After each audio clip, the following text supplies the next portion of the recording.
ನಮಸ್ಕಾರ, ಇದು ರಿಪಬ್ಲಿಕ್ ಕನ್ನಡ. ನಾನು ಶ್ರೀಲಕ್ಷ್ಮಿ ರಾಜ್ಕುಮಾರ್. ಈ ಕ್ಷಣದ ಅಪ್ಡೇಟ್ಸ್ ನೋಡ್ತಾ ಹೋಗೋಣ. ಇನ್ನೂ ಚೆಕ್ ಇನ್ ಆಗಿಲ್ಲ ಪ್ರಜ್ವಲ್ ರೇವಣ್ಣ. ಚೆಕ್ ಇನ್ ಆಗ್ಬೇಕಿತ್ತು ಇಷ್ಟೊತ್ತಿಗೆ.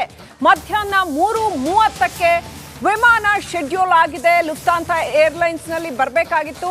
ಇನ್ನೂ ಕೂಡ ಲುಫ್ತಾನ್ಸಾ ಏರ್ಲೈನ್ಸ್ಗೆ ಚೆಕ್ ಇನ್ ಆಗಿಲ್ಲ ಪ್ರಜ್ವಲ್ ರೇವಣ್ಣ.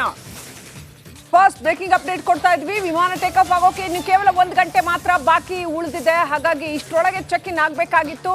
ಇನ್ನೂ ಕೂಡ ಚೆಕ್ ಇನ್ ಆಗಿಲ್ಲ. ರಿಪಬ್ಲಿಕ್ ಕನ್ನಡಕ್ಕೆ ಮೂಲಗಳಿಂದ ಅಧಿಕೃತ ಮಾಹಿತಿ ಲಭ್ಯ ಆಗ್ತಾ ಇದೆ.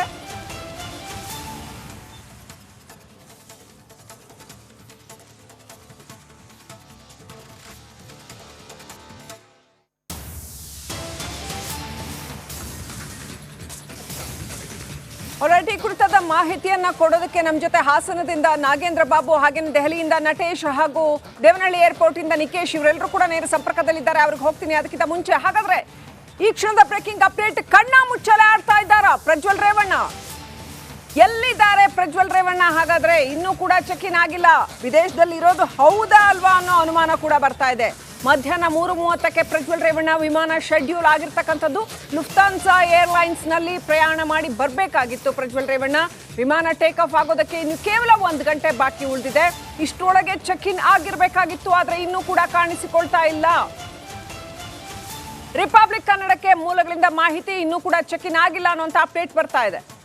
ಹಾಗಾದ್ರೆ ಬರ್ತಾರಾ ಇಲ್ವಾ ಪ್ರಜ್ವಲ್ ರೇವಣ್ಣ, ಅಥವಾ ವಿದೇಶದಲ್ಲೇ ಇದಾರಾ ಇಲ್ವಾ? ಹೀಗೆ ಹಲವು ಅನುಮಾನಗಳಿಗೆ ಇದು ಎಡೆ ಮಾಡಿಕೊಡ್ತಾ ಇದೆ.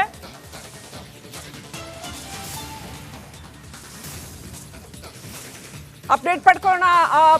ಸಹೋದ್ಯೋಗಿ ನಾಗೇಂದ್ರ ಬಾಬು ನೇರ ಸಂಪರ್ಕದಲ್ಲಿದ್ದಾರೆ. ನಾಗೇಂದ್ರ ಬಾಬು, ಈ ಹಿಂದೆ ಅವರ ಬರ್ತಾರೆ ಅಂತಾಗಿ ಟಿಕೆಟ್ ಕ್ಯಾನ್ಸಲ್ ಆಗಿತ್ತು. ಈಗ ಏನ್ ಚಾನ್ಸಸ್ ಇದೆ? ಬರೋ ಚಾನ್ಸಸ್ ಇದೆಯಾ ಇಲ್ವಾ? ಸಾಕಷ್ಟು ಅನುಮಾನಗಳು, ಇನ್ನೂ ಕೂಡ ಚೆಕ್ ಇನ್ ಆಗಿಲ್ಲ. ನಾಗೇಂದ್ರ ಬಾಬು, ಏನ್ ಹೇಳ್ತೀರಿ?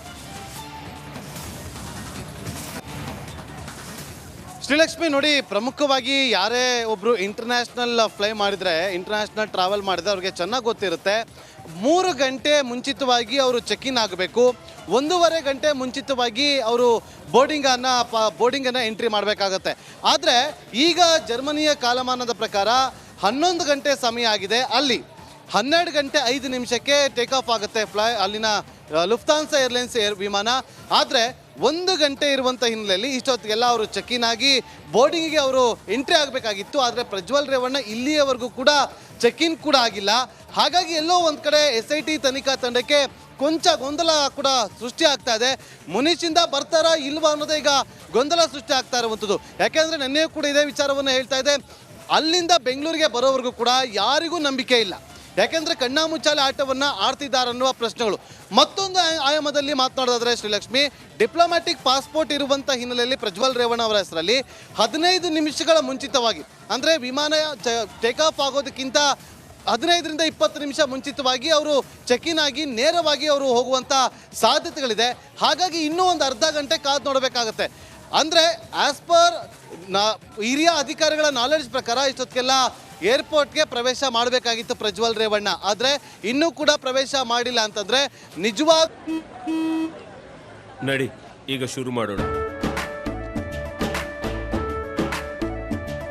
ಕೇಸರಿಯಿಂದ ಮನೋಲ್ಲಾಸ ಮನಸ್ಸು ಮತ್ತೇರಿ ಕುಣಿದಾಡಿದೆ ನೋಡು, ಮನಸ್ಸು ಮತ್ತೇರಿ ಕುಣಿದಾಡಿದೆ ನೋಡು.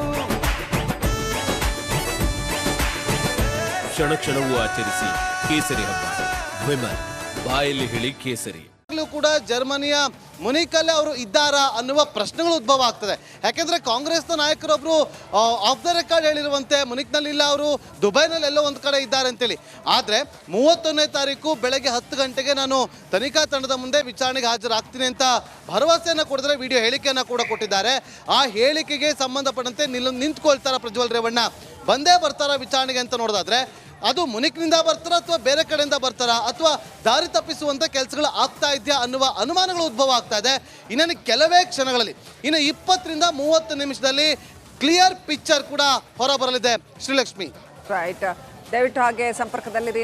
ದೇಶದ ಅತಿ ದೊಡ್ಡ ನೆಟ್ವರ್ಕ್ ನಿಂದ ಮೆಗಾ ಕವರೇಜ್. ದೇಶದ ಮತದಾರನ ಆದೇಶ ಎನ್ಡಿಎಗ ಇಂಡಿ ಒಕ್ಕೂಟಕ್ಕ. ಲೋಕ ಅಖಾಡದಲ್ಲಿ ಗೆಲ್ಲೋದ್ಯಾರು ಸೋಲೋದ್ಯಾರು. ಕರುನಾಡಿನ 28 ಕ್ಷೇತ್ರಗಳ ನಿಖರ ಫಲಿತಾಂಶ. ಫಾಸ್ಟ್ ರಿಸಲ್ಟ್ ಪಕ್ಕಾ result. Number 1 election team, number 1 network, number 1 coverage.